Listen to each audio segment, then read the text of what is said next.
Welcome to Luca and Miguel. Enjoy the video. In this video, I will explain how to make paper. First, gather your materials like old paper, a blender, and a screen.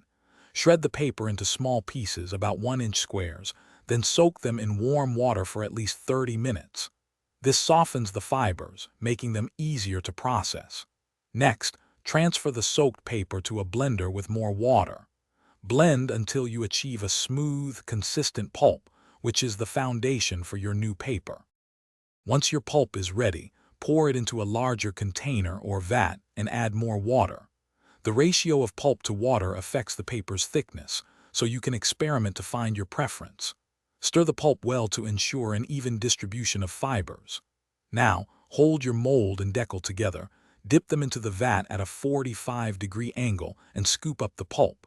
Lift it out horizontally, shaking gently to interlock the fibers and drain excess water.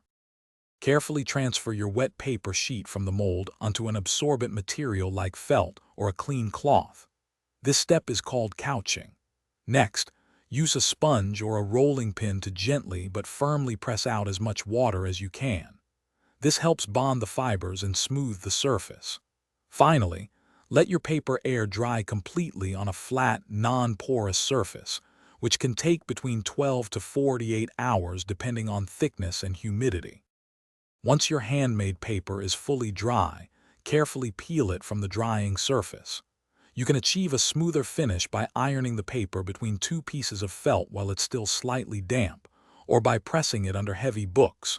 Feel free to personalize your paper by adding decorative elements like dried flower petals, glitter, or even small threads during the pulping stage. This makes each sheet uniquely yours. Finally, for those looking to deepen their financial understanding, check the description for a link to a book that can truly change how you think about money, as well as other great deals. Thanks for watching and please subscribe. It's the best investment you'll ever make.